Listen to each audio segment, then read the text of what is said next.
Quand on débute le sport, que ce soit dans un objectif de perte de poids, de prise de masse musculaire ou tout simplement pour se sentir en forme, on ne sait jamais par où commencer. Dans cette série de vidéos, nous allons voir comment gérer au mieux votre transformation physique en passant par l'alimentation, la musculation et l'hygiène de vie.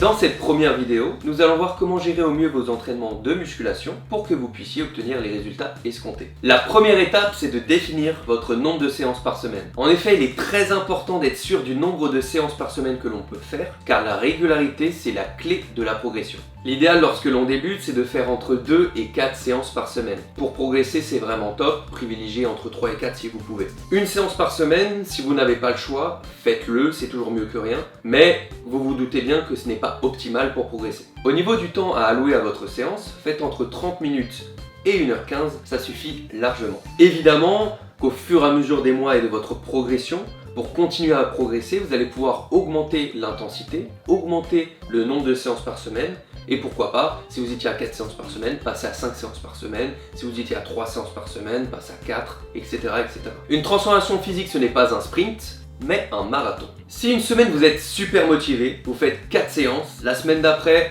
vous faites 3 séances, puis la semaine encore d'après pour X ou Y raison vous faites seulement une séance, ce ne sera pas du tout efficace. Très important, mettez-vous des sous-objectifs pour avoir quelques petites victoires jusqu'à votre objectif final qui peut prendre plusieurs années. Ça paraît évident, mais essayez de caler vos séances sur les journées de travail les moins intenses ou les journées où vous ne travaillez pas. Réfléchir en avance sur le meilleur moment pour faire votre séance en fonction de votre emploi du temps, c'est le meilleur moyen pour gagner du temps et éviter de perdre votre motivation. Une erreur que j'ai beaucoup vue chez les gens qui débutent ou qui reprennent le sport, c'est la surmotivation. Sur le papier, tout va bien, la personne est très motivée à atteindre ses objectifs, mais le problème de cela est que la personne va vouloir aller trop vite et va se démotiver petit à petit car elle aura changé ses habitudes trop brutalement. Évidemment, si vous avez l'habitude de manger du poisson pané, des pâtes et du ketchup et que vous passez d'un coup à manger des brocolis et du blanc de poulet, que vous ne vous entraînez pas et que d'un coup vous vous entraînez 6 fois dans la semaine, c'est la meilleure façon de vous dégoûter du sport. Je caricature, mais j'ai déjà vu beaucoup de personnes commencer trop vite et s'arrêter tout aussi vite.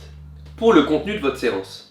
En fonction de votre objectif et de chaque personne, le contenu de votre séance sera différent. Certains vont partir sur du cardio, d'autres de la musculation plus classique ou encore des circuits training. Ce qu'il va falloir faire, c'est déterminer ce qui est le plus important pour vous. En musculation, lorsque l'on débute, je conseillerais de commencer entre 4 et 5 exercices maximum par séance. Essayez de placer au début de votre séance un exercice polyarticulaire car c'est le moment où vous avez le plus de jus et ce sont des exercices très intenses qui recrutent beaucoup de muscles. Mais attention, ne faites pas que des exercices polyarticulaires car ce sont des exercices qui demandent beaucoup de temps de récupération et qui sont très difficiles techniquement. Justement, en parlant de technique d'exécution, le meilleur conseil que je peux vous donner dans cette vidéo, c'est de respecter votre progression et votre phase d'apprentissage. Comme dans n'importe quel domaine, vous allez devoir commencer à apprendre les bases, puis rajouter des choses petit à petit pour progresser de manière constante et intelligente. Lorsque l'on débute le piano, on va commencer par apprendre le solfège, les gammes, la bonne position. On ne va pas démarrer en essayant de faire du Mozart. Pour la musculation, c'est pareil. Donc lâchez les programmes de vos influenceurs préférés, ce n'est clairement pas adapté pour vous. Commencez avec des charges légères, prenez le temps de bien ressentir vos muscles se contracter,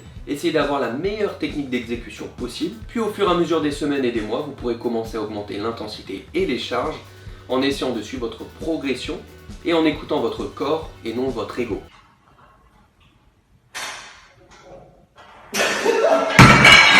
Ne vous comparez jamais aux autres, nous avons tous un métabolisme, des os, des insertions musculaires et tendineuses différentes qui nous rendent uniques et nous distinguent des autres. Un exercice peut très bien convenir à l'un de vos amis, mais il se peut qu'il ne soit pas du tout adapté pour vous. Une petite astuce que je vous donne est d'utiliser un carnet d'entraînement pour suivre votre progression. C'est un carnet d'entraînement dans lequel vous allez noter vos séances, vos charges et pourquoi pas aussi quelques commentaires comme j'ai réussi à faire 6 fois 8 reps à 50 kg développé couché, mais je sens que j'aurais pu mettre un petit peu plus, etc., etc.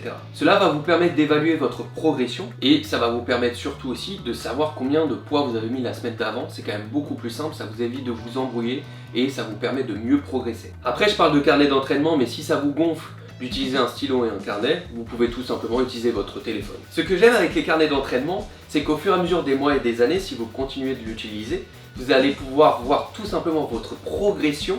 Imaginons sur le squat si vous étiez à 50 kg et que vous êtes passé à 60, 80, 100, 150 kg, croyez-moi que vous allez être fier de vous de tout le chemin parcouru. Commencez donc doucement la musculation, oui votre quotidien va changer, oui vous allez avoir des courbatures, oui ce ne sera pas facile, mais ne vous inquiétez pas, vous n'allez pas finir vos séances en PLS, du moins au début. Laissez-vous le temps avant de finir comme ça.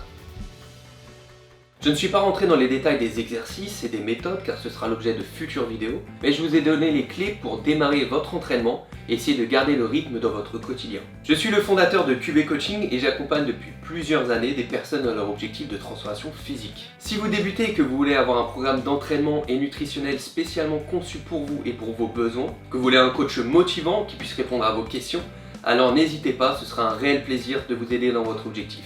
J'espère que cette vidéo vous aura plu, n'hésitez pas à liker, partager et commenter et on se retrouve très bientôt dans une prochaine vidéo.